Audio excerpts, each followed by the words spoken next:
مصطفى بلغ مقاصدنا واغفر لنا ما مضى يا واسع الكرم يا رب بالمصطفى بلغ مقاصدنا واغفر لنا ما مضى يا واسع الكرم اللهم صل وسلم وبارك عليه.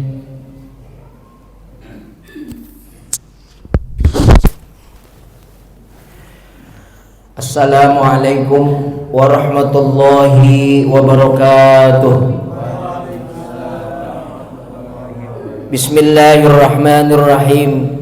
Qala musannif rahimahullah ta'ala bihi wa bi'ulumihi fid dharaini amin ya rabbal alamin.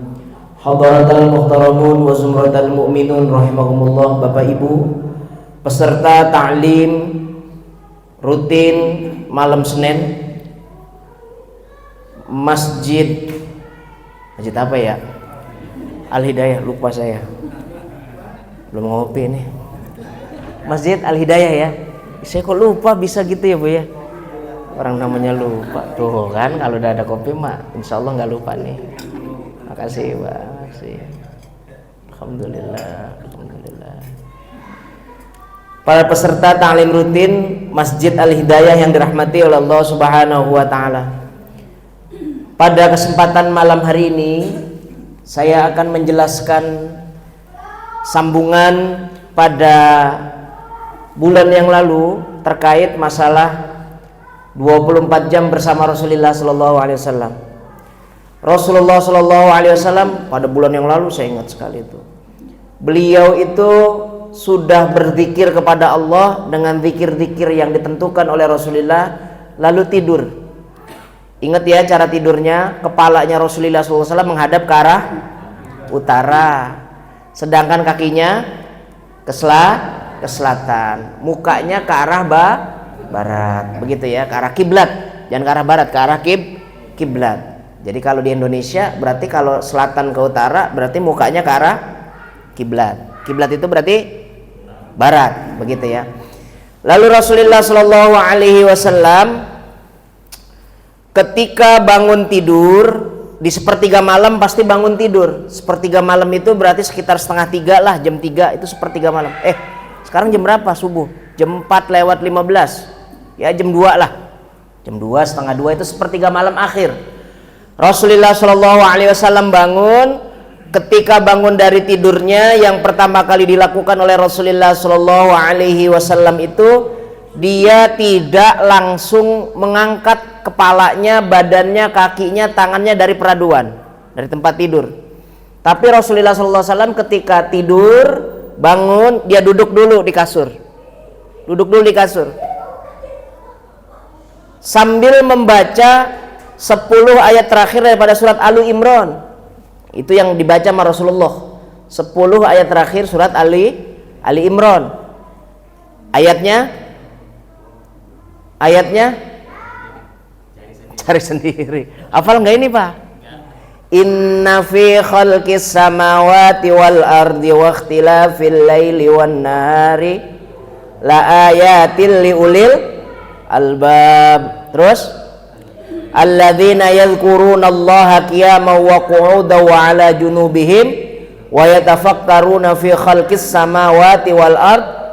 Terus Rabbana ma khalaqta hadza batilan subhanaka faqina adzabannar. Udah terusin tuh. Masa enggak hafal doa kayak gitu? Hafal enggak? Allah, ini katanya umatnya Nabi Muhammad. Bu, Pak, umatnya Nabi Muhammad itu kalau mau dapat sunnah itu yang ngapalin Quran. Quran itu harus hafal, sunnah itu. Belajar walaupun sampai akhir hayat kita kok nggak sampai bisa hatam Quran, menghafal Quran, tapi paling nggak udah pernah melaksanakan atau mencoba menghafalin Quran. Hafalin kulhu gitu 6 bulan. Kuliah 6 bulan kan gitu. Nggak kelar-kelar tuh baca itu. Kan gitu. Watini ujungnya wal asri. Pak Eno tuh biasanya begitu. Baca watini itu tadi kayak Ustaz Tajuddin, ujungnya wa tawasau bil haqqi wa tawasau bis sabr. Lah, kok ujungnya begitu Pak Eno? Itulah kehebatan saya kalau jadi imam. Satu surat jadi dua. Wah, itu mah orang ngaco aja. Kan gitu ya. Itu ayat 10 ayat terakhir dari surat Al-Imran dibaca sama Rasulullah SAW sambil duduk, Bu. Sambil beliau itu melaksanakan duduk. Artinya apa? Rasulullah SAW ketika bangun tidur enggak buru-buru ngangkat badannya, karena beliau ngerti, dibimbing oleh wahyu, kalau bangun buru-buru nanti dia limbung. Limbung ngerti ya? Goyang, doyong. Limbung itu bahasa orang Ceker asli tuh. Doyong, doyong orang Jawa ini. Doyong, apalagi? Sempoyongan. Bener, baru saya mau ngomong sempoyongan itu. Sempoyongan. Kenapa demikian? Karena ketika kita tidur, darah kita itu kan begini, Bu. Begitu ya. Ketika bangun itu belum connect itu darah ke kepala. Sehingga banyak banget orang yang biasanya malam sama kita tuh lagi ngobrol, lagi bercanda, tahlil bersama, tiba-tiba ada kabar kewafatannya waktu subuh. Si fulan wafat loh. Kenapa? Jatuh di kamar mandi. Ini kesalahan kita, kekeliruan kita dalam ketika kita bangun tidur. Itu biasanya begitu. Maka kalau kita dalam kondisi bangun tidur, jangan buru-buru bangun dari tempat tidur. Duduk dulu begini, duduk dulu. Ketika duduk, sambil baca 10 ayat terakhir surat Ali Imran. Nggak hafal, coba nanti ibu sama bapak praktekin 10 terakhir ayat surat Ali Imran itu bagaimana, berapa lama. Oh, ternyata 5 menit misalkan 5 menit. Maka ganti dengan ayat lain yang ibu hafal. Kulhu, kulhu maka gak hafal. Kul huwallahu ahad, Allahus samad, lam yalid walam yulad walam yakul lahu kufuwan ahad. Diulang-ulang seperti waktu ketika kita baca 10 ayat terakhir surat Ali Imran. Kira-kira begitu. Disubstitusi. Jangan nggak hafal ayat 10 ayat terakhir surat Ali Imran, yang lain nggak dibaca. Nah, ini menunjukkan kita namanya kurang tabarukan sama Al-Quran. Baca yang lain, atau baca surat-surat yang lain. Ibu hafalnya misalkan surat Waqiah, gitu. Ibu kan obsesi pengen jadi orang kaya terus kan gitu ya. Bacanya Waqiah terus. Waqiah hafal, kan begitu. Misalkan Waqiah hafal, tapi saya melihat tampangnya kayaknya nggak ada yang hafal. Biar kata ayat rizki juga kayaknya nggak ada yang hafal. Bu, saya kasih wiridan mau, Bu. Ibu kalau mau kaya banget, atau ibu punya hajat yang besar banget, misalkan ibu mau beli tanah, mau beli rumah, di depan rumah tuh ada orang ya mau jual rumah 150 meter harganya sekian ratus juta misalkan. Kalau memang betul-betul pengen dan itu hajat kita, bacain Waqiah ba'da asar sampai maghrib aja, nggak lama-lama. Baca Waqiah dari asar sampai maghrib 14 kali. Masya Allah. Lah katanya mau punya rumah, terus kaki nggak boleh berubah. Nih kalau sila begini aja, kalau lurus aja. Begitu. Sanggup? Ya nggak sanggup berarti asam urat. Sanggup nggak Pak Haji Tamrin? Bu, saya udah nyoba 14 kali. Itu ijazah dari Mbah Mun. Saya iya dari asar sampai maghrib. Itu dari asar sampai maghrib waktunya 14 kali. Saya di Sukabumi, Bu, itu ada orang telepon saya. Saya di sana dipanggilnya karena di Sunda gitu, ajengan. Aku tanya ke Kang Tajudin tuh. Ajengan. Saya bilang tua bener ajengan. Ajengan kan gitu. Saya mau bicara, mau ngobrol, boleh apa enggak? Nomor telepon dari si fulan. Oh iya, silakan apa? Saya mau jual tanah. Berapa? 1.500 meter. Ini udah kejadian. 1.500 meter. Biasanya, Bu, Pak, 1 meter di sana itu cuma 70.000. Cuma 70.000 1 meter. Karena dia jualnya ke pondok, mintanya 500.000. Tapi udah sama surat katanya. Kan begitu. Tapi kalau nggak diambil, itu letter pondok nggak begitu tuh, Bu, nggak lurus. Jadi ada 1.500 meter yang harus, jadi kita gimana gitu, jadi masuk pondok tuh bingung. Jadi ada tanah yang harus diambil. Saya waktu itu Mbah Mun masih ada, tahun 2019 sebelum beliau wafat. Mbah, pripun caranya saya bisa dapat tanah itu? Ya bayar lah, duitnya nggak ada, saya bilang kan gitu. Kalau ada duitnya mas saya nggak ngadu, saya bilang kan gitu. Saya sama Mbah Mun itu CS bener Bu, karena beliau guru betul saya kan gitu. Saya bilang ya kalau ada uangnya sih saya bayar. Kata beliau baca Waqiah 14 kali ba'dal asar 40 hari berturut-turut. Begitu sebelum 40 hari Bu, di hari ke-25 ada orang yang bayarin. Ada orang yang bayarin. Saya kasih tahu, mantan Menteri Agama. Hah? Bukan. Tentara, orang bambu apus. Orang bambu apus. Udah nggak usah disebut lah, nggak usah disebut. Ya.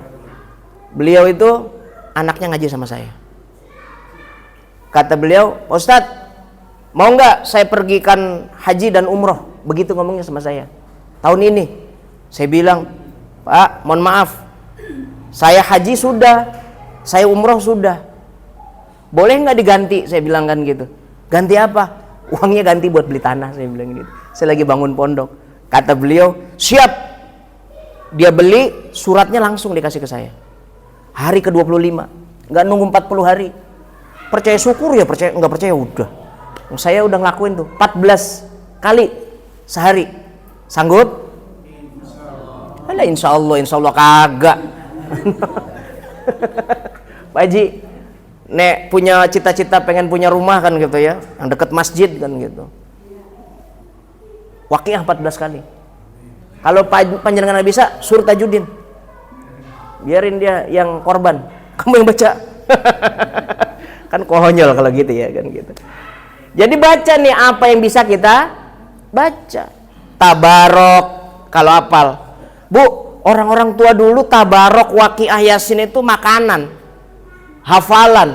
Ar-Rahman hafalan, Kahfi hafalan. Jadi talaran gitu ya. Talaran. Jadi enggak, orang-orang itu baca Quran itu kalau nggak ada Quran ya baca hafalannya. Nah, Rasulullah SAW kalau dia bangun dari tempat tidur, dia baca surat Ali Imran 10 terakhir. Ali Imran 10 terakhir. Maka kalau nggak bisa ganti pakai ayat-ayat yang lain. Misalkan ibu hafalnya ayat kursi, ya baca berapa kali balik. Ya minimal kita duduk dulu, jangan berdiri.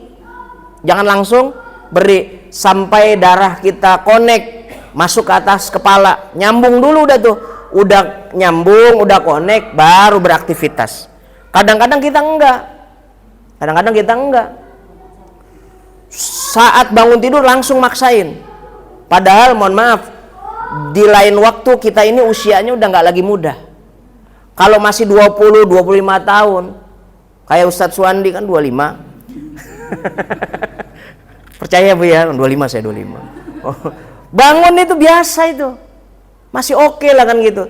Tapi kalau sudah di atas 45 tahun, 50, 60, apalagi Pak Haji 16 kan ya. Kan gitu. 17. Pak Haji ganda 17 ya? Tuh ya tuh. 37 berarti kan? 37 langsung bangun. Itu beresiko, Pak. Banyak orang yang wafat di kamar mandi. Banyak orang yang jatuh di kamar mandi itu ilmiah sebenarnya. Kalau menurut orang-orang dulu, dia tuh diselengkat setan katanya, diselengkat jin. Enggak, ilmiah. Rasulullah ngajarin kepada kita bangun sebelum kita baca doa, baca dulu surat Ali Imran 10 ayat terakhir, agar kita itu otaknya refresh dulu, agar kita darahnya connect dulu sama kepala kita, baru kita boleh jalan, boleh berdiri, boleh ke kamar mandi. Sebelumnya jangan dulu. Begitu ya. Ini betapa Rasulullah SAW, wa ma yantiqu anil hawa in huwa illa wahyu yuha. Kalau nggak dibimbing wahyu, nggak mungkin Rasulullah punya perilaku kayak begitu. Kalau tidak dibimbing oleh Allah Subhanahu wa taala langsung, nggak mungkin Allah itu punya kayak begitu Rasulullah itu. Kenapa? Karena zaman itu belum ada ilmu pengetahuan yang meneliti tentang hal yang demikian. Kalau sekarang ya wajar, banyak dokter banyak. Dulu zaman saya kecil aja bidan satu-satunya di Ceger itu bidan Ros. Banyaknya praji apa ya, dukun beranak. Wajimundin, Waceping. Waceping kan di Ciracas tuh, kamu rambutan. Wajimundin sini nih. Ini Wajimundin nih tuh. Pintu air. Ada yang kenal sama Wajimundin, Bu? Saya lahir sama beliau. Lahir sama beliau.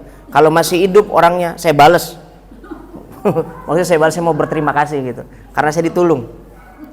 Kata mama saya dulu waktu lahir kuning katanya, tapi ditulungin sama Wajimundin. Masya Allah. Kuning maksudnya liver kali ya Pak ya. Kuning itu apa? Kurang cahaya matahari. Ya Allah ya Rabbi.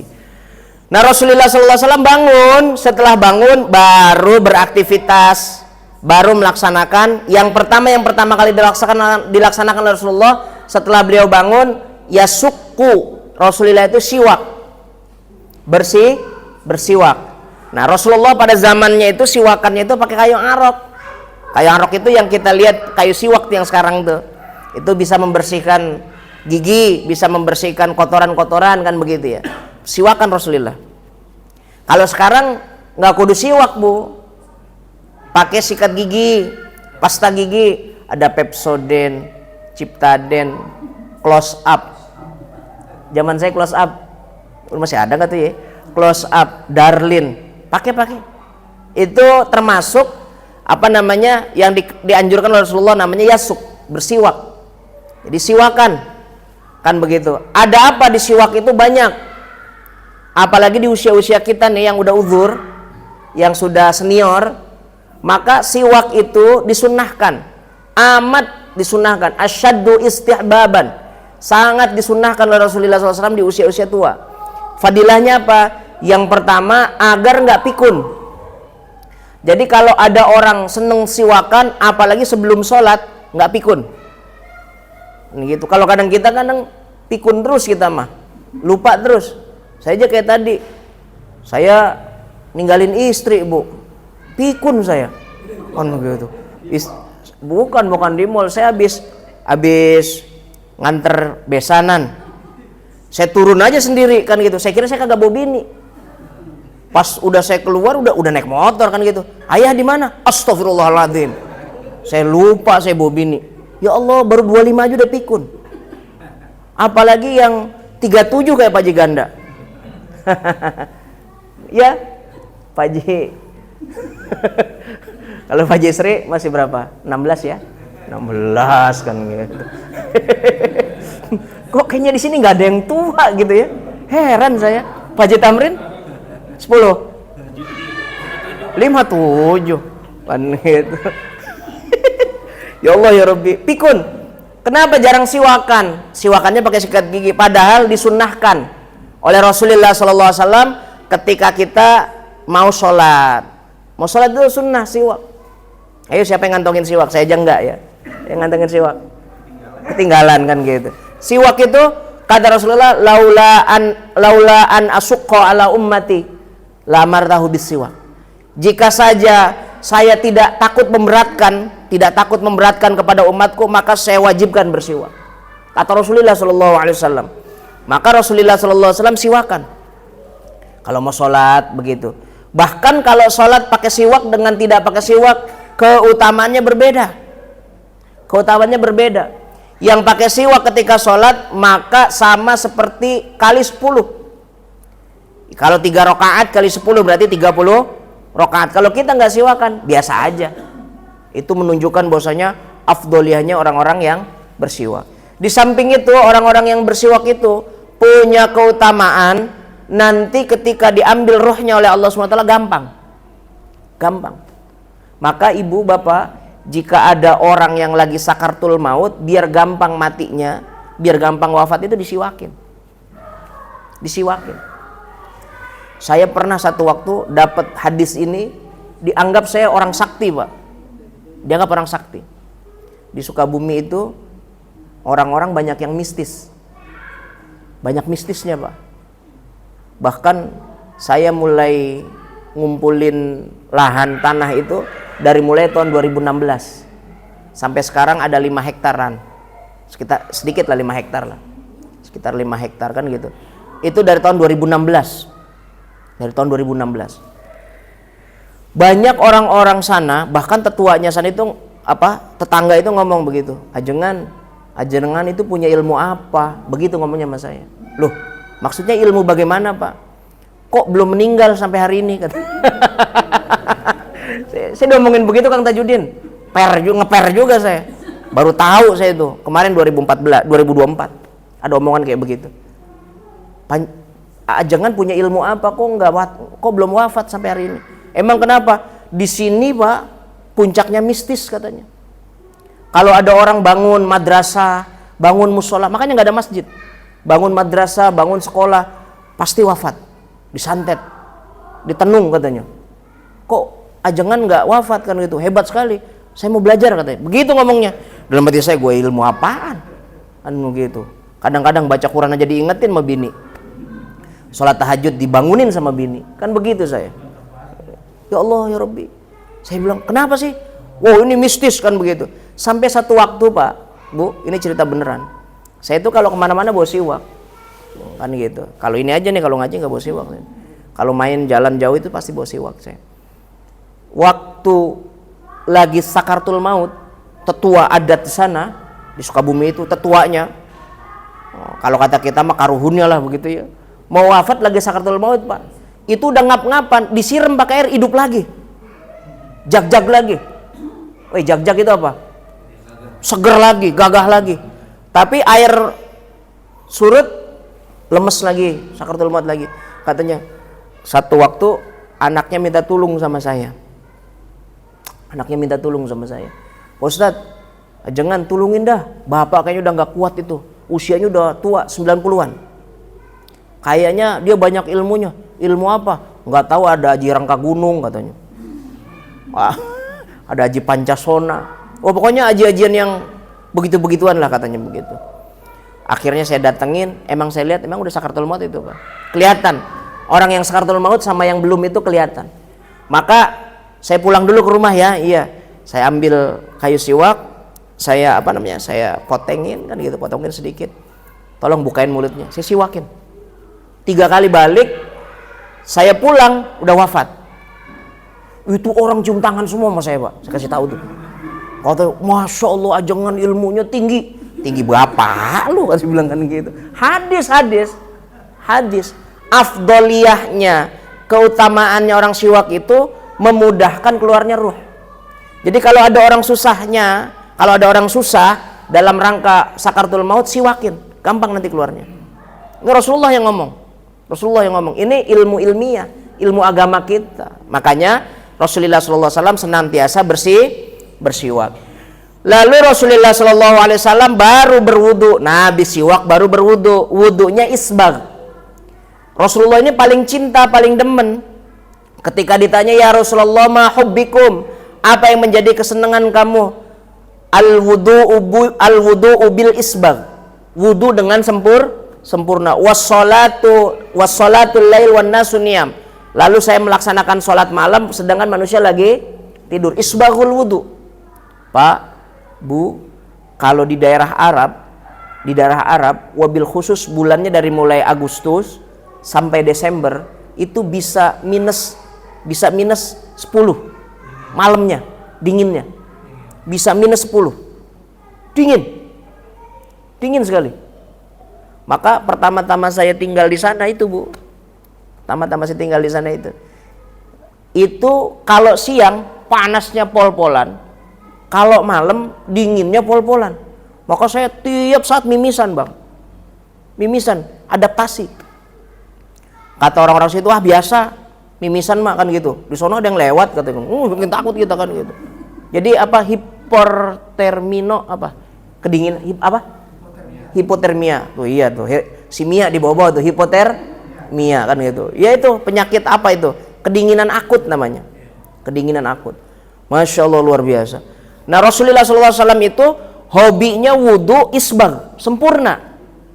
Kapan? Ketika mau melaksanakan sholat malam. Kalau nggak percaya, ayo kita study tour, Bu. Kapan Pak kita study tour? Nggak usah jauh-jauh, ke rumahnya Ustaz Tajudin. Rumahnya Ustaz Tajudin itu di bawah kaki gunung Salak apa? Kaki Salak ya? Kaki Gunung Salak. Di kaki Gunung Salak. Itu ada durian warso, nanti di situ bisa kita mampir lah kan gitu. Di kaki Gunung Salak itu dinginnya luar biasa. Kalau nggak percaya nanti main ke rumah Ustaz Tajudin, nginep malam, bangun lalu ibu wudhu. Kira-kira mau nggak menyempurnakan wudhunya atau wudhunya yang wajib-wajib aja? Istri saya kalau pulang ke Sukabumi itu, kalau ke rumah Sukabumi itu, dia nggak mau mandi kalau malam itu, nggak mau mandi, dinginnya luar biasa. Wah, padahal kalau di sini di Jakarta jam 2, setengah 2 dia udah mandi tuh. Kalau di situ di Sukabumi nggak, dingin katanya. Memang betul dingin. Nah, pada saat waktu dingin itu Rasulullah wudhunya isbag, sempurna. Maka ditanya sama sahabat, ya Rasulullah, ma ma'nal isbag? Bagaimana yang disebut dengan isbag itu? Wudhumu yang sempurna itu bagaimana? Lalu Rasulullah nggak pakai jawaban, nggak pakai ngomong, ngambil tangan sama air dicedok, disiduk begitu Bu. Lalu Rasulullah hirup air itu sampai masuk ke keningnya, sampai bunyi nging, gitu, sampai berasa pusing, Kata Rasulullah, hadhil isbag, ini yang namanya isbag. Kalau kita kan wudhu membasuh hidung, dicomot airnya, set, masukin gitu, bukan dihirup. Makna isbag itu satu diantaranya menghirup air ke dalam hidung, namanya istinsyak. Sempurnanya istinsyak itu sampai ke kening, sampai berasa pusing. Bu, Pak, betul Rasulullah SAW dengan wahyunya, dibimbing Rasulullah dengan wahyunya. Ternyata di Eropa sudah mulai diteliti kenapa wudhu orang itu sampai kayak begitu. Di Eropa itu banyak orang kena penyakit polip sama sinusitis. Ternyata cara ngobatinnya kayak begitu. Maka lihat orang tua kita, lihat kakek kita, zaman itu nggak ada yang kena polip, nggak ada yang kena sinusitis. Ya, kenapa nggak ada penyakit dua itu? Karena mereka wudhunya sempurna, istinsaknya sempurna. Kalau kita sekarang istinsaknya asal-asalan, air ngocor, dicomot, bahasa comot set, masukin gitu, digituin tuh. Yang bener itu ditampung ke tangan, dihirup sampai masuk ke kening, baru di istismar. Istismar itu di singsring. Nah, kalau kata orang Jawa, orang Sunda disingsringin. Gitu, disingsringin ya. Singsringin. Kalau bahasa Indonesianya apa? Lah, disembur dari mulut, Pak Ji, dari hidung. Ini bahasa Indonesianya kacau nih. Udah singsring aja. Gitu, keluar. Maka nggak perlu lagi yang namanya obat-obatan untuk orang yang sakit polip dan sinusitis. Sembuh, kata Rasulullah SAW. Maka Rasulullah itu orang paling sehat, Bu. Andai Rasulullah nggak kena racun, orang Yahudi hidupnya panjang. Karena Rasulullah SAW ketika perang, orang Mesir itu ketika kalah perang, Rasulullah SAW itu dikasih 3 umat Muslim. 1 dikasih harta, 2 dikasih bahan makan, 1 dikasih harta, 2 dikasih wanita tawanan perang. Lalu setelah itu dikasih lagi namanya dokter sama pengobatan. Yang 2 dibagi habis, yang 1 nggak habis-habis. Obat-obatan sama dokter nggak habis-habis. Ditanya sama para orang-orang yang kalah itu, ya Rasulullah, kenapa Anda itu kok pada sehat, nggak ada yang sakit? Rasulullah menjawab, ada 2. Yang pertama kata Rasulullah, kami makan saat lapar sekali, berhenti sebelum kenyang, dan lebih sering mengosongkan perut, maksudnya puasa. Maka disebut sama Rasulullah as-saumu junnah. Puasa itu adalah perisai. Saum itu bikin saya sehat, kan begitu. Yang kedua, mereka itu kalau keluar rumah tidak diperkenankan masuk kecuali bebersih.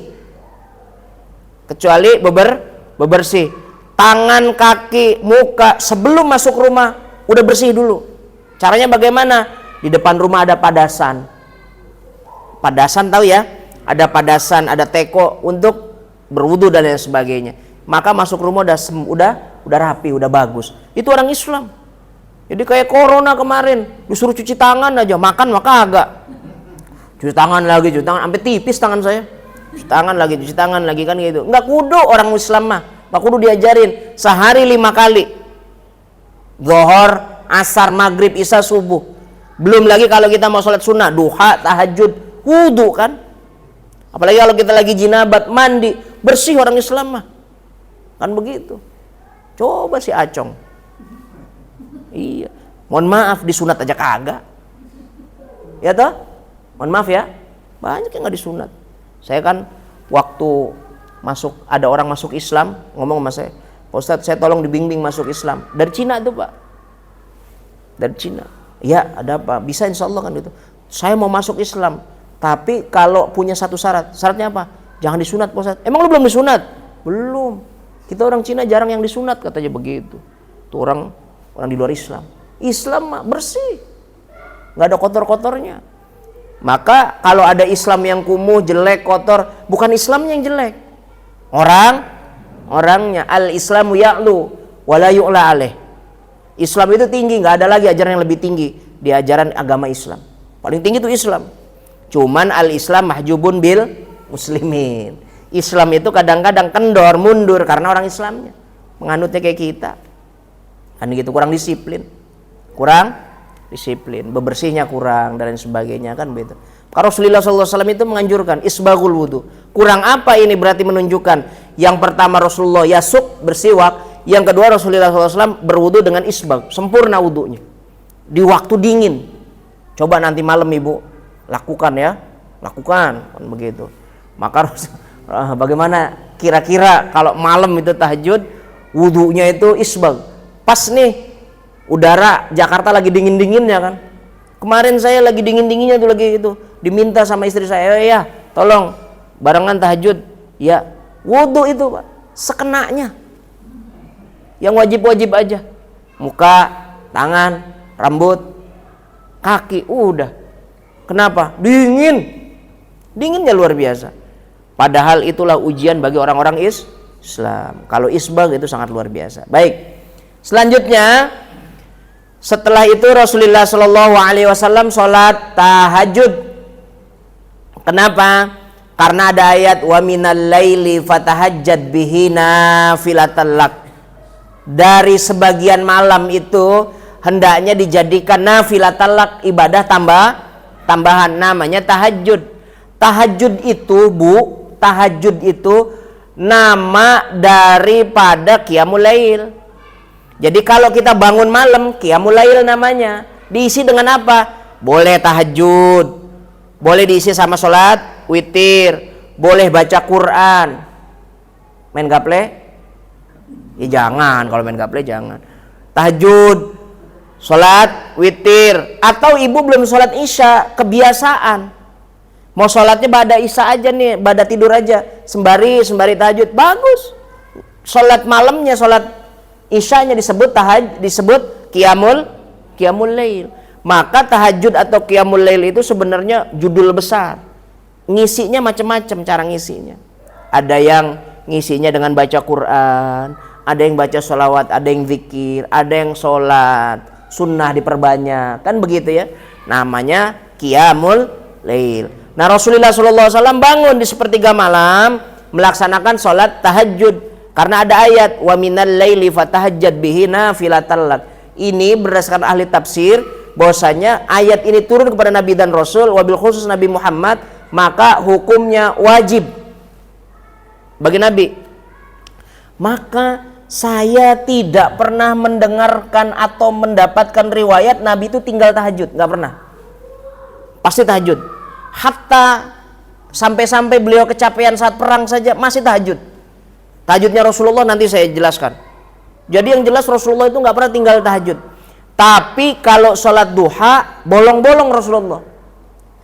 Senin duha, Selasa Rabu libur, Kamis duha lagi, Jumat Sabtu libur, Ahad duha lagi. Begitu Rasulullah. Dan variatif Rasulullah. 2, kadang 4, kadang 8, kadang 12, begitu. Itu Rasulullah, kadang 10, kadang 12. Tapi yang paling sering 4 sama 8. Itu Rasulullah kalau duha. Ketika ditanya, ya Rasulullah, Anda kalau tahajud, ditanya sama Irbad bin Syariah, Anda kalau tahajud getol bener, nggak pernah ketinggalan. Ketika perang aja tahajud terus. Tapi kenapa ketika duha panjenengan itu kok bolong-bolong? Jawaban Rasulullah nih. Jawaban Rasulullah. Karena rizki itu sudah ditakdir sama Allah. Rizki itu udah ada porsinya. Nggak kudu kita minta sama Allah, Allah kasih. Tuh, Rasulullah jawab begitu. Kalau kita kan sholat tahajud jarang. Nggak mungkin lah, sebulan full aja. Setahun full aja. Tapi kalau duha nggak ketinggalan. Saya tahu. Oh, nggak habis sholat duha bikin status. Alhamdulillah selesai sholat duha. Kan Ustaz Miftah itu, Ustaz Tajuddin. Kan gitu. Katanya kenapa? Biar rezekinya lancar. Karena urusannya ini, Bu. Ini urusannya ini. Maka kita seneng banget. Tapi tahajud nggak dijelaskan sama Allah, nggak dijelaskan sama Rasulullah. Apa pahalanya? Cuma nafilatalak, amal tambahan. Begitu saja. Nafil itu amal tambah. Maka Rasulullah Shallallahu Alaihi Wasallam itu kalau tahajud terus tiap malam, nggak pernah berhenti. Tapi kalau duha kadang-kadang bolong-bolong. Kalau kita dibalik umatnya, emang kita umat siapa sebenarnya sih, Bu ya? Umat Nabi atau bukan gitu? Karena kadang-kadang amaliah kita terbalik-terbalik gitu. Terbalik-terbalik. Tapi kalau tahajudnya full, duhanya full, baru itu top, itu hebat. Masya Allah, luar biasa. Nah, ini menunjukkan bahwasanya Rasulullah SAW itu melaksanakan sholat malam. Nah, Rasulullah SAW itu melaksanakan sholat malam berdasarkan Irbat Ibn Syariah. Ada beberapa riwayat. Yang pertama 10 rakaat. 10 rakaat. Ada yang bilang 10 plus 3, jadi 13. Jadi 13. Ada yang bilang 10 rakaat, ada yang bilang 10 plus 3, berarti 13. Sedangkan menurut Siti Aisyah, kalau tadi Irbat Ibn Syariah, menurut Siti Aisyah, Rasulullah kalau sholat malam itu di luar atau di dalam bulan suci Ramadan hanya 11. Di dalam atau di luar bulan Ramadan 11, nggak lebih dari 11. Maka orang-orang yang taraweh 20 dihantam nih sama orang-orang yang nggak ngerti. Tuh taraweh di mana? 20. Gimana sih taraweh banyak amat? Dikata banyak 20. Kan gitu. Emang kenapa? Rasulullah aja kagak pernah melakukan itu. Mana dalilnya? Menurut Siti Aisyah, Rasulullah di dalam atau di luar bulan suci Ramadan sholat malam nggak lebih daripada 11 rakaat. Ini dalil bukan sholat taraweh. Emang ada sholat taraweh di malam di luar bulan Ramadan? Pak, melongo aja. Ada nggak taraweh di luar bulan Ramadan? Nggak ada. Maka ini dalil bukan dalil sholat taraweh. Kasih tahu tuh orang-orang yang 11 rakaat tarawehnya. Oh di sini. Oh di sini. Ya maaf. Di sini 11. Oh maaf kan gitu. Ya namanya orang keplodosan kan, Bu. Apa aja kan gitu. Nggak apa-apa. Mohon maaf, bukan salah. Tuh, saya jadi lunak dah. Bukan salah. Yang 20 tidak salah, yang 11 tidak salah. Kenapa? Mohon maaf.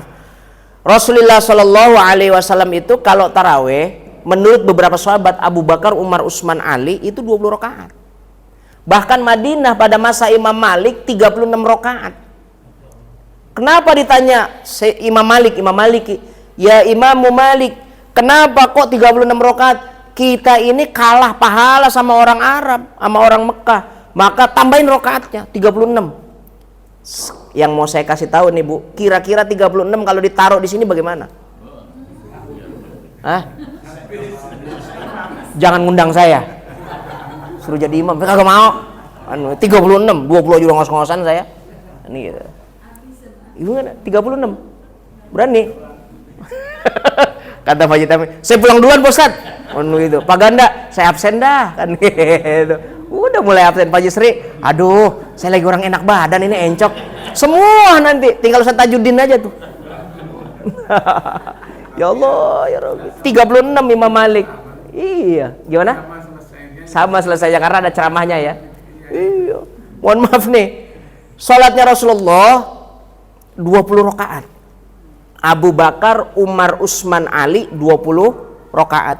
Kok ditambah sama Rasulullah kalau malam pakai tarawih, pakai namanya witir. Jadi Rasulullah 20 plus 11. 31. Begitu. Rasulullah tidak lebih dari 11. Berarti kadang 11, kadang kurang dari 11. Maka kalau orang-orang yang sekarang sholat 20, plusnya nggak sampai 11, plusnya 23 rakaat. Nah, kenapa sampai Indonesia itu diskon 60%? Tanya Pak Ustadz Tajudin. Masuk Al-Hidayah berapa? Diskonnya 60%, Pak Ji. Di korting 60%. Kan begitu. Kenapa? Salah atau tidak? Enggak, karena memang ada riwayat yang kayak begini. Rasulullah Shallallahu Alaihi Wasallam ketika di dalam atau di luar bulan suci Ramadan tidak lebih sholatnya 11 rakaat. Walaupun itu dalil witir, tapi di Indonesia udah kadung masuk Indonesia dijadikan dalil taraweh. Ya sudah, nggak apa-apa. Mohon maaf, saya sebut ormasnya Muhammadiyah 11, Persis 11. Itu dia meyakini dalil itu. Sumonggo mawon. Cuman jangan nyalain yang 20. Kalau mau yang banyak pahalanya, maka na aksaro fi'lan kana aksaro fadlan. Yang banyak pekerjaannya, yang banyak gawenya, banyak juga pahalanya. Kalau mau banyak ya 20. 11 banyak apa sedikit? Sedikit. Tapi ibu milih 20 apa 11? Lah coba itu. Bagaimana sih caranya mikirnya? Kalau dikasih pahala maunya yang sedikit. Ibu gaji suami 10 juta. Kalau kerjanya agak lembur Sabtu Minggunya, tapi dikasih cuma 7 juta kalau nggak lembur, ibu milih yang mana? Yang 10 apa yang 7? Ayo jawab. Kalau gaji maunya yang banyak apa yang sedikit? Aduh. Al-Hidayah ini kan gitu ya. Coba Bu, saya bukan sedang mengcompare. Tapi Rasulullah, kalau nggak percaya sama saya, ibu lihat di Masjidil Haram atau Masjidin Nabawi, di TVRI ngelihatnya. Biasa mulainya jam 12 tuh baru mulai tahajud tuh, baru mulai dia sholat tarawih. Berapa rakaat? Pak Haji berapa rakaat Pak Haji? Di Masjidil Haram sama di Masjid Nabawi berapa rakaat? 12. Ngawur. Takut 23. Wong di pusatnya 23. Kemarin karena corona diturunin 50%, 10. Tarawihnya 10, witirnya 13. Jadi 13. Itu. Konon balik lagi. Tahun kemarin balik lagi kan begitu. Coba bayangkan. 23 lagi kan gitu. Ini enggak ada niatan 23. Pak? Mau?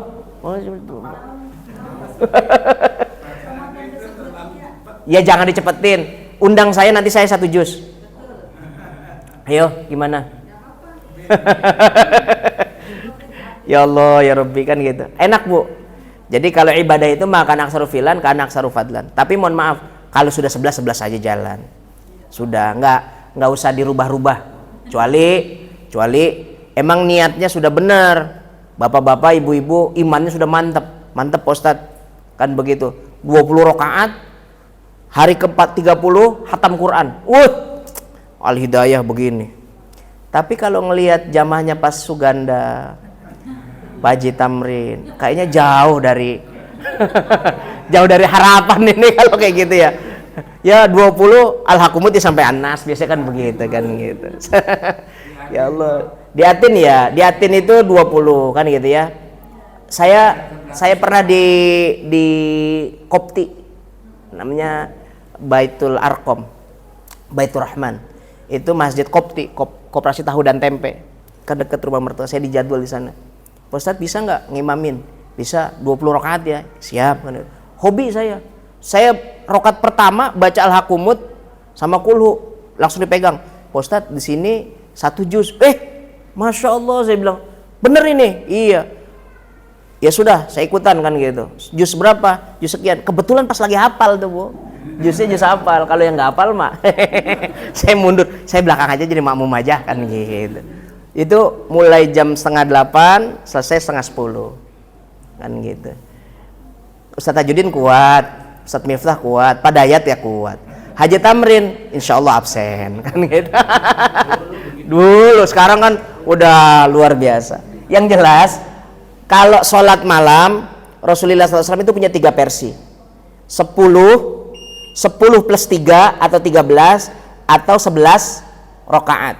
Maka kalau Al-Hidayah nih Bu, Pak, kalau Al-Hidayah menetapkan tarawihnya 11 rakaat, berarti kan 8 ya. 8 plus 3 gitu ya. 2 plus 1, 8 plus 3, 2 plus 1 kan begitu. Maka harus tahu dalil. Ketika ditanya Ustaz Tajudin, kenapa di Masjid Al-Hidayah itu 11 rakaat? Nanti ditanya sama Gusti Allah. Padahal sholat tarawih 20 rakaat. Saya baca hadis lewat kitab Muhammadiyah. Ada dalil Rasulullah SAW di dalam atau di luar bulan suci Ramadan sholatnya tidak lebih daripada 11 rakaat. Riwayat Siti Aisyah. Maka nanti yang dipanggil Siti Aisyah, istrinya Rasulullah, bukan lagi Ustaz Tajudin. Kan begitu, bukan lagi Ustaz Tajudin. Maka nanti selamat nih masjid. Kan gitu. Giliran ditanya 11, kenapa 11? Au. Nah, itu yang jadi masalah tuh. Sekarang Bapak 11 itu dalilnya dari mana? Tuh, sekarang kemarin. Kalau kemarin dalilnya apa Pak Ji? Ngikut Ustaz Tajudin juga nggak nanya kan gitu. Nggak dikasih tahu sama Ustaz Tajudin. Padahal sholat tarawih itu minimalnya 2 rakaat. Maksimalnya nggak ada pungkasan. Mau berapa saja boleh. Maka mohon maaf Bapak Ibu yang dirahmati Allah, saya kalau diundang sama orang-orang yang melaksanakan tarawihnya 8, saya nggak nolak. Kecuali sholatnya 4-4-3, baru saya nolak. Kalau yang penting 2 rakaat salam. Kalau 4-4-3 saya nggak mau, batal. Imam Syafi'i itu menyatakan kalau sholat malam itu masna 2 begitu. Saya datang tuh kalau yang 8 rakaat kan begitu, 11 rakaat dengan dengan witir. Nanti sampai rumah sebelum nyantap kolak, nerusin kolak dan lain sebagainya, saya tambahin tuh Pak. Kalau masih ada waktu saya tambahin. Kalau enggak ntar malam saya tambahin. Saya begitu karena saya punya wirid tarawih itu 20 rakaat. Begitu. Bukan berarti harus 20 rakaat gitu ya. Tapi kalau ada waktu saya tambahin kan begitu. Tapi kalau sholat tarawih udahnya 11, 4-4-3, saya pasti nggak datang. Pernah saya Pak, habis ceramah ternyata tarawihnya 4-4-3, mundur saya langsung pulang. Ditelepon, Pak Ustadz ini bisyarahnya belum diambil, lu buat lu aja dah kan gitu. Biar kata kita udah tarawih juga. Saya nggak tarawih kan tadi. Emang kenapa sih Pak Ustadz? Mana ada sholat tarawih, sholat malam 4-4-3. Dalilnya nggak bener itu. Mazhab apapun nggak boleh 4-4-3. Kalau sholat sunnah 4 rakaat bolehnya waktu siang, waktu malam nggak boleh. Begitu. Yang ada dalil 4-4-3 itu line up sepak bola. 4-4-3 kalah Patrick Kluivert itu kan 4-4-3 kan gitu ya. Jadi kalah itu kan gitu ya. Salah itu. Makanya saya katakan silakan saja 11 rakaat, cuman harus tahu dalil. Yang 20 rakaat harus tahu dalil. Saya punya keyakinan yang sholat 20 rakaat juga cuman katanya doang. Nih, ada orang sholat 20 rakaat Pak, belah sono. Saya tanya, dia nyalain yang 11. Saya nggak demen juga tuh. Disalahin dia yang 11. Wah, yang 11 begini-begini. Lu sholat 20 rakaat dalilnya pakai bagaimana? Ya, kita kan ngikutin dulu Haji Harun. Ngikutin dulu. Kan gitu. Dulu Haji Harun kan, Haji Harun Haji Rosyid itu kan pasti 20, Pak. Nggak mungkin. Yang di Al-Istiqomah itu, Haji Harun dengan Haji Rosyid itu pasti 20. Al-Istiqomah itu nggak mungkin berubah karena sudah pakemnya begitu. Gimana dalilnya? Nggak tahu. Kita makan ngikutin Haji Harun. Nah, ini yang keliru. Namanya taklid, Bu. Buta. Mulai sekarang kita ini insan amaliyah nih udah nih. Ilmiah dan amaliyah. Ilmiahnya kita udah ngaji. Amaliyahnya kita laksanakan. Yang punya 11 rakaat, ayo laksanakan. Tapi berdasarkan tuntunan Rasulullah. Jangan cuman katanya. Kalau katanya mah gampang. Begitu ya. Jadi itu sholat rakaatnya Rasulullah. Insya Allah di pertemuan yang akan datang saya akan sampaikan bagaimana Rasulullah SAW sholat malam. Nah, nanti to be continue ya. Baik, saya kira ini dulu. Kalau ada pertanyaan silakan. Sebelum saya meluncur ke lubang buaya. Ayo silakan Pak Haji. Waalaikumsalam warahmatullahi.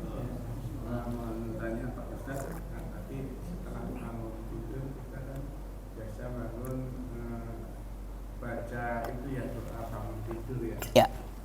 Belum pernah membaca yang tadi surat Ali Imran 10 terakhir. Nah, kalau pengen baca surat Ali Imran di 10 terakhir itu, kalau kita megang Quran karena belum wudu, apakah itu boleh? Baik, baik. Kemudian tadi ada penjelasan juga mengenai sholat tarawih ya. Kita memang di sini dilaksanakan 18:3. Nah, tadi sudah disebutkan ada dalil-dalilnya yang harus kita tahu. Kalau kita mau merubah kan mesti harus diskusi dulu nih BKM. Nah itu mohon maksudkan mohon itu kira-kira arahnya. Baik. Begini. Yang pertama, dalam posisi tidur bangun, kita diperintahkan oleh Rasulullah duduk dulu, baca 10 terakhir ayat Ali Imran. Surat Ali Imran 10 terakhir ayatnya. 10 ayat terakhir. Ini sifatnya teknisnya hafalan, Pak. Nggak boleh dibaca. Dipegang Qur'annya. Kenapa? La yamassuhu ilal mutahharun. Jelas, kalau habis bangun tidur kita tuh nggak suci dalam kondisi hadas kecil kan begitu ya, harus wudu dulu. Maka karena kita mau ke kamar mandi, maka ini talar, hafalan. Nah, maka beberapa ulama menyatakan nggak kudu 10 terakhir ayat Ali Imran. Kalau memang kita nggak hafal, ganti dengan ayat yang lain. Kulhu, tapi harus dipasin nih Pak. Nanti Pak Haji coba di rumah 10 terakhir ayat surat Ali Imran itu, 10 ayat terakhir surat Ali Imran itu berapa lama? Kira-kira 5 menit lah kan misalkan gitu. Maka baca kulhu 5 menit. Itu berarti mengganti. Baru setelah itu baca alhamdulillahilladzi ahyana ba'dama amatana wa ilaihin nusur. Jangan cuma alhamdulillahnya doang. Itu anak TK, anak PAUD. Sekarang udah mulai berubah nih, kita udah ngaji nih. Baca dulu ayat-ayat yang memang kita sanggup, yang kita bisa. Misalkan 10 ayat terakhir surat Ali Imran nggak bisa, kok kita hafal amma yatasalun? Baca. An-Naba misalkan kita hafal, baca. Atau Ustaz Tajuddin hafal 1 juz 30, silakan baca. Tapi ilok bangun tidur baca 30 juz. Gitu. Biar kata orang hafal Quran juga kayaknya nggak begitu-gitu amat. Begitu ya Pak Haji ya. Digantikan saja dengan ayat-ayat yang memang kita hafal. Jika ada ayat yang kita nggak hafal, misalkan kok miskin bener hafalan, nggak punya sama sekali, cukup bilang Allah, zikir aja, yang penting zikir. Diamnya saja, duduk diam, itu sudah dapat pahala. Sunnah, karena ngikutin perilakunya Rasul. Hadis Rasulullah itu perbuatannya. Nah ucapan itu hadis ucapan. Maka kalau kita diem, habis tidur diem dulu, nggak langsung berdiri, 1 dapat pahala diem, 2 dapat pahala baca. Ya sayang kalau nggak baca sih. Rabbana atina, masa nggak hafal kan gitu ya. Baca aja. Rabbana atina fid dunya hasanah. Kira-kira 5 menit berapa kali putaran tuh. Nah seperti itu. Nah itu menunjukkan nanti pahalanya 2. Pahala diem dulu, baru pahala baca. Tuh banyak pahala yang harus kita dapat. Itu 2. Nah yang kedua, kaitannya dengan masalah tarawih. Ada dalil 20 rakaat dengan 8 plus 3 kan gitu. Kenapa saya meyakini Pak? Tapi nggak usah ikut-ikutan saya gitu loh. Kalau saya meyakini tarawih itu 20 plus 3. Kenapa? Karena dalam kitab Kasfut Tabarikh jelas Rasulullah itu tarawihnya 20 dalam 3 hari berturut-turut. Yang di belakangnya Rasulullah namanya Irbad ibn Syari'ah. Ngelihat pakai mata kepala langsung Rasulullah sholatnya 20. Hari keempat Rasulullah nggak keluar. Khawatir sholat tarawih itu dianggap wajib. Karena masyarakat udah ngumpul. Nah Rasulullah 20. Lalu Abu Bakar udah gak ada lagi tuh tarawih. Setelah Rasulullah nggak keluar lagi hari keempat. Jadi tarawih di rumah semua tuh. Mohon maaf ya, kalau mau main bid'ah-bid'ahan, tarawih di dalam masjid bid'ah. Rasulullah nggak di dalam rumah, nggak di dalam masjid, di dalam rumah. Nah karena baik kan gitu. Nah Abu Bakar mulai lagi tuh Pak. Cuman Abu Bakar masih belum frontal, masih belum berani. Beliau itu 20 rakaat. Tapi begitu juga ketika diikuti para jamaah, Abu Bakar keluar dari masjid, khawatir dianggap wajib. Nah pada masa Sayyidina Umar ibn Khattab, tarawih itu 20 rakaat Umar itu. 20 rakaat. Dari mana taunya Umar itu 20 rakaat? Nih, Sayyidina Umar ngelihat orang sporadis di kiri, di kanan, di depan, di belakang semuanya 20 melakukan sholat karena memang ada perintahnya, ada contohnya dari Rasulullah. Lalu tapi nggak berjamaah Pak, masih mencar-mencar. Jadi seperti baitil bulbul bahasanya itu, berisik kayak kalong, kayak rumah kalong berisik, cet gitu. Saking banyak yang baca ayat, maka Sayyidina Umar nyabut pedang, seret. Kata Sayyidina Umar, lurus rapat, lurus rapat, yang nggak lurus saya tebas. Ya orang mau sholat diancam sama golok, ya lurus semuanya. Lalu Umar bin Khattab milih satu orang. Ada yang menyatakan Sa'id, ada yang bilang Sa'ad. Sa'ad masuk ke mihrab karena suaranya enak, ngimamin. Ternyata Sa'ad 20 rakaat. Saat 20 rakaat. Berarti dalam bahasa agama kita, sholat tarawih 20 rakaat itu namanya ijma, konsensus. Konsensus, kesepakatan para ulama. Abu Bakar, Umar, Utsman ya ulama kan gitu ya, Ali ya ulama. Namanya ijma kan begitu. Nah, maka Makkah Madinah 20 rakaat. Tapi bukan perkara yang nggak bisa diganggu gugat. Kalau kita sanggupnya 8 ya monggo, sanggupnya 4 ya monggo, sanggupnya 10 ya monggo. Buktinya apa? Saat pandemi Arab itu merubah dari 20 jadi 10. Itu menunjukkan bahwasanya perintah ini nggak baku rakaatnya. Nah sekarang jika al-hidayah dari 11 menuju 20, misalkan 23, dari 11 menuju 23, bagus. Berarti ada kualitas meningkat rakaatnya. Bagus tuh. Cuman lagi-lagi yang namanya merubah sesuatu yang sudah mengakar dan mendarah daging itu nggak bisa satu kepala. Harus dikumpulin dulu jamaahnya. Nah saya tanya sekarang, ibu-ibu mendingan 20 apa 8? 8. Lah berarti itu konsensus itu. Nggak bisa dibantah. Nggak bisa dibantah ya Pak Haji. Memang Pak Haji begitu sih kelakuannya. Udah kasih tahu 20, 8 aja masih kagak. Ya nggak apa-apa. Kalau udah witir, 8 plus 3 ada witir kan. Terus ditambahin jadi 20 di rumah bisa nggak? Bisa.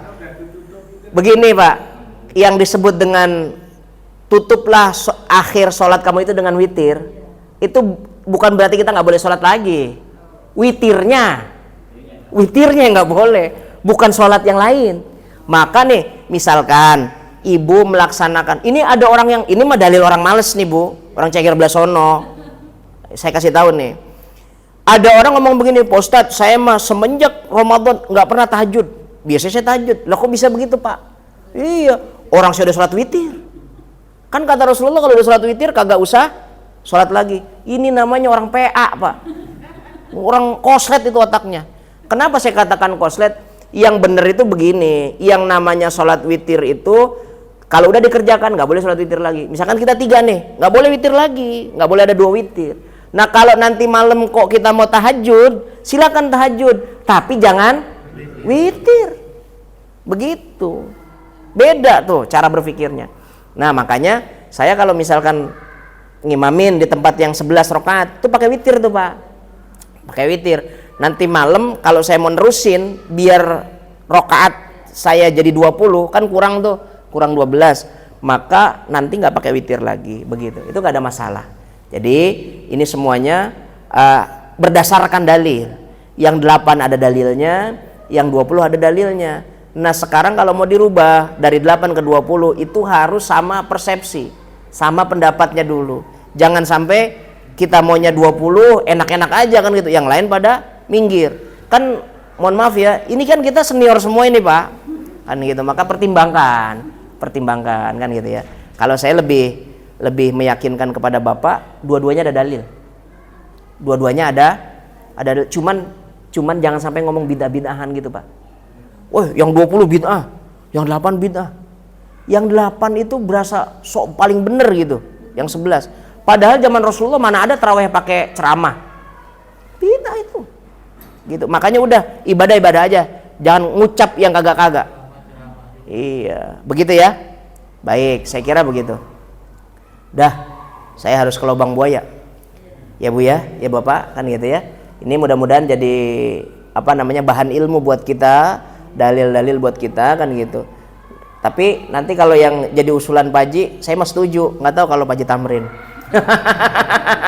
Saya lagi ngegoda beliau ini, kira-kira setuju apa enggak? Saya dulu juga ikut juang 20. Iya, sekarang?